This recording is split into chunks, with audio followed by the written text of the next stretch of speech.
হইচই এক নতুন সিরিজ অচিন্ত্য আইচ, একটি কোর্টরুম ড্রামা সিরিজ। তো সেখানে দেখাচ্ছে যে সুরঙ্গনা বন্দ্যোপাধ্যায় একটি বাড়িতে বিয়ে হয়ে যায় এবং সেখানে একটি খুন হয়, যেখানে তাকে অভিযুক্ত করা হয়। তো তখন অচিন্ত্য আইচকে অ্যাপ্রোচ করা হয় এবং সে কেসটা নেয়। তো সে কি প্রমাণ করতে পারবে কি পারবে না যে সুরঙ্গনা চরিত্রটা আদৌ খুন করেছে কি করেনি, এবং তারও কিছু একটা পার্সোনাল ট্রমা চলছে, তারও একটা পাস্ট রয়েছে। এবং তার বিরুদ্ধে দাঁড়িয়েছে শাশ্বত চট্টোপাধ্যায়ের নামজাদা উকিল, যে কোনো কেস হারে না এবং সে প্রচণ্ড স্ট্রং এবং তার প্রচুর এক্সপিরিয়েন্স রয়েছে, প্রচুর রিসোর্সেস রয়েছে। তো অচিন্ত্য আইচ কি ফাইনালি পারবে সুরঙ্গনাকে বাঁচাতে, নাকি শাশ্বত জিতে যাবে? কারণ এখানে প্রচুর আই উইটনেসেসও রয়েছে। তো কী হয় কী না হয় জানার জন্য আপনাকে দেখতে হবে 7 এপিসোডের এই series, streaming on Hoichoi.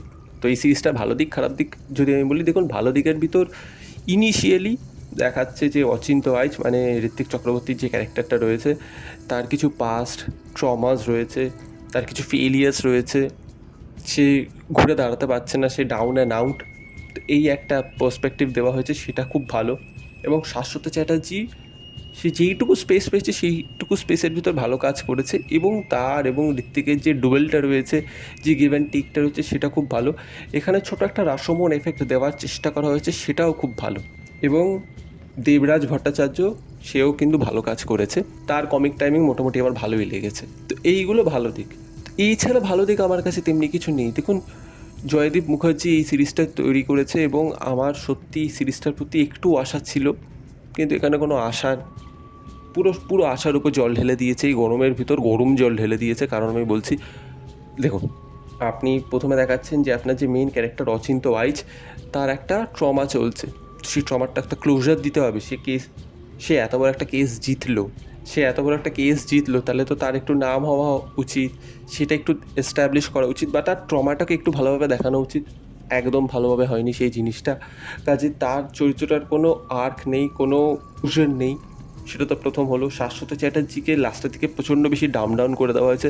Initially দেখাচ্ছে এত বড় একটা লয়ার, এবং ফাইনালে যখন ফাইনাল হিয়ারিংয়ের ডেট আসছে, সেখানে সে আনপ্রিপেয়ার্ড অবস্থায় চলে গেলো। তার কোনো কামব্যাক নেই, তার কাছে কোনো যুক্তি নেই, কিছু নেই। সে চুপচাপ বসে বসে দেখছে, হারতেই এসছে নাকি। এই জিনিসটাও আমার খুব একটা ভালো লাগেনি। সুরাঙ্গনার চরিত্রটাকে খুবই ওয়ান ডাইমেনশনাল দেখিয়েছে, তার তেমনি কিছু করারও ছিল না, আমি কিছু বলতেও পারবো না সেই জন্য।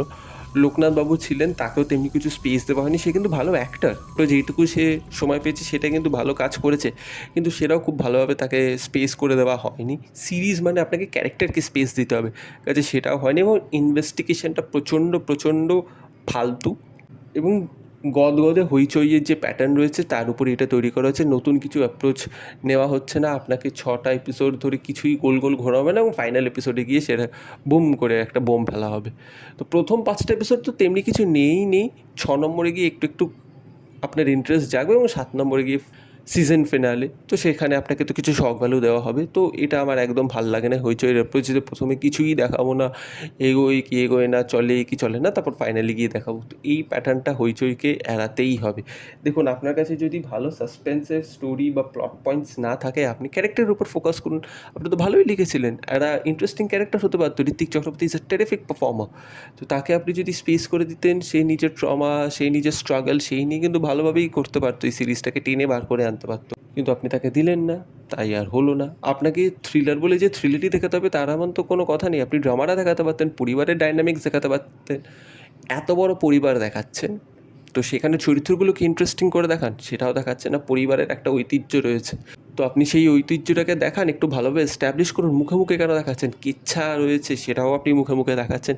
আর সব কিছু মুখে মুখে দেখালে কিছু তো দেখান, কিছু তো ইন্টারেস্ট আনুন। রসমন এফেক্ট ভেবেছিলাম আনবে, সেটা তো নেই।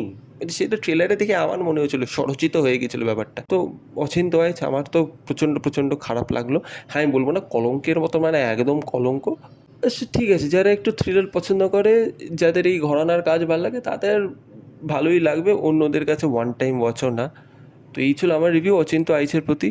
হইচই অ্যাজ ইউজুয়াল নিজের টেমপ্লেটে খেলেছে। আপনারা জানান আপনাদের এই টেমপ্লেটটা কেরকম লাগে। দেখা হচ্ছে পরের ভিডিওতে। বাই।